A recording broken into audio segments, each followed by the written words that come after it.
नमस्कार। साहित्य की दुनिया में अगर कोई चीज सबसे ज्यादा असरदार और यादगार होती है तो वो है त्रासदी, यानी ट्रेजेडी।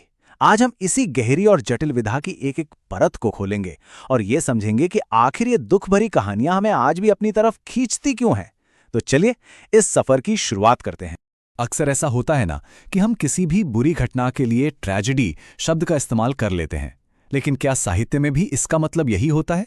मतलब क्या हर वो कहानी जिसका अंत दुखद हो एक त्रासदी कहलाएगी? इसका जवाब शायद थोड़ा चौंकाने वाला हो सकता है। तो फिर सवाल ये उठता है कि एक कहानी को त्रासदी का दर्जा मिलता कब है और क्यों? इसे समझने के लिए कुछ खास इंग्रेडिएंट्स की जरूरत होती है। ये सिर्फ दुख से कहीं कहीं ज्यादा है। ये अपने आप में एक पूरा फॉर्मूला है। त्रासदी का जो मूल सूत्र है उसे समझिए। एक महान पात्र, कोई राजा, कोई रानी, कोई योद्धा जो बिल्कुल शिखर पर है और फिर अचानक उसका नीचे गिरना। लेकिन ये पतन सिर्फ एक हादसा नहीं होता। ये ऐसा होना चाहिए कि उसे देखकर मन में उस पात्र के लिए दया आए और साथ ही ये सोचकर डर भी लगे कि भाई अगर इतने महान इंसान के साथ ऐसा हो सकता है तो किसी के भी साथ हो सकता है। बस यही दया और डर का जो कॉकटेल है ना, वही त्रासदी को खास बनाता है। देखिए, त्रासदी को समझने का सबसे अच्छा तरीका है उसके डीएनए को समझना। और इसका जो ब्लूप्रिंट है वो हमें दिया है महान दार्शनिक अरस्तु यानी एरिस्टोटल ने। हजारों साल पहले उन्होंने एक ऐसा खाका तैयार किया जो आज भी शेक्सपियर से लेकर मॉडर्न फिल्मों तक लगभग हर त्रासद कहानी की रीढ़ की हड्डी है। अच्छा, अरस्तु की ये परिभाषा सुनने में थोड़ी अकेडमिक लग सकती है, पर इसका सार बहुत गहरा है। वो कहते हैं कि त्रासदी किसी गंभीर घटना का एक नाटक है जो हमारे अंदर दया और डर तो जगाती है, लेकिन फिर अंत में हमें उन्हीं भावनाओं से आज़ाद करके एक तरह की इमोशनल क्लिंजिंग देती है। इसी कमाल की प्रक्रिया को उन्होंने नाम दिया कैथार्सिस। तो एक त्रासद नायक का जो सफ़र है वो इन 4 पड़ावों से गुजरता है, बिल्कुल एक डोमिनो इफेक्ट की तरह। एक छोटी सी गलती होती है जिससे किस्मत पूरी तरह पलट जाती है। फिर नायक को एक भयानक सच का पता चलता है और इस पूरे सफर के अंत में दर्शक एक गहरी भावनात्मक शुद्धि महसूस करता है। चलिए इस सफर के हर मोड़ को जरा और करीब से देखते हैं। त्रासद नायक कोई आम इंसान नहीं होता। वो समाज में एक बहुत ऊंचा स्थान रखता है, एक चमकते हुए सितारे की तरह। और ये जरूरी भी है, क्योंकि जब एक सितारा टूटता है तो उसकी रोशनी और उसका अंधेरा दोनों ही बहुत गहरे होते हैं। उनका गिरना हमें ज्यादा असरदार और ज्यादा भयानक लगता है। और यही है त्रासदी का केंद्र बिंदु, हमार्टिया।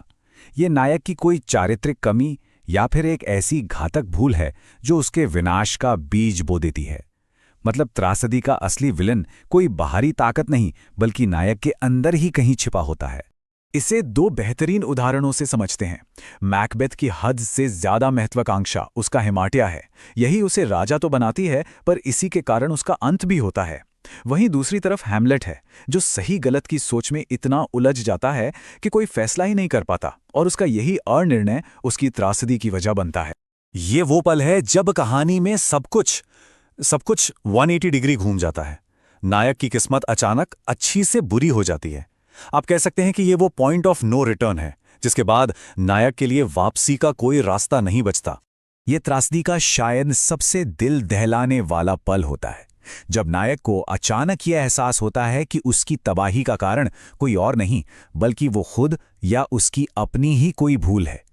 ये ज्ञान का वो विनाशकारी पल है जो मिलता तो है, पर बहुत देर से। और फिर आखिर में आता है कैथार्सिस। ये नायक के लिए नहीं, बल्कि हम सबके लिए है, यानी दर्शकों के लिए। नायक का पतन देखकर हम जो दया और डर महसूस करते हैं, कहानी के अंत तक वो भावनाएं एक तरह से धुल जाती हैं।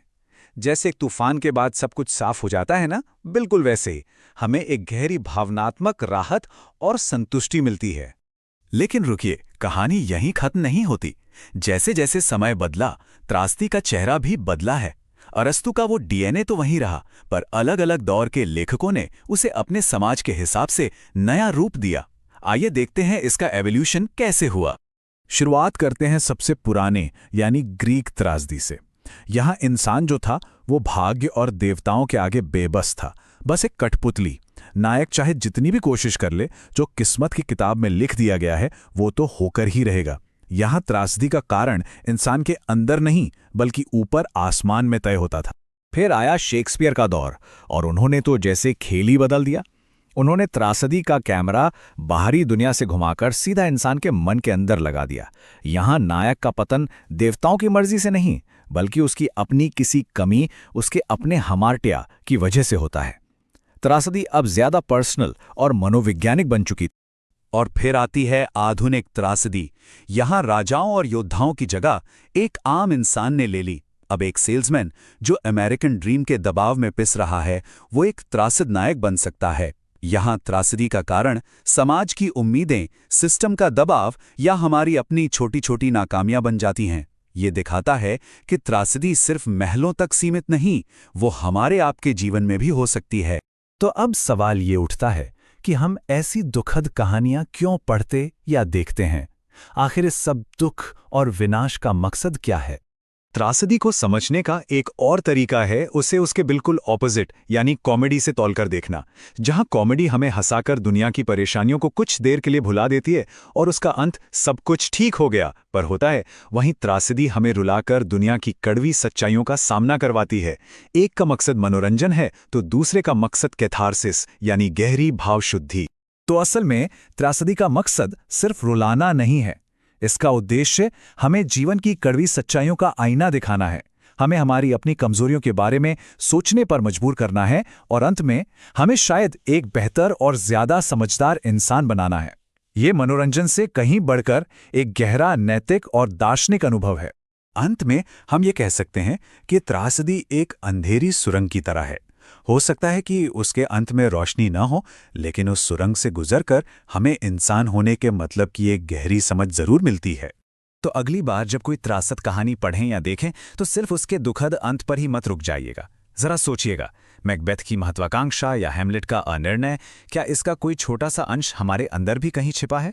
और यही सवाल, यही आत्मचिंतन त्रासदी को आज भी इतना प्रासंगिक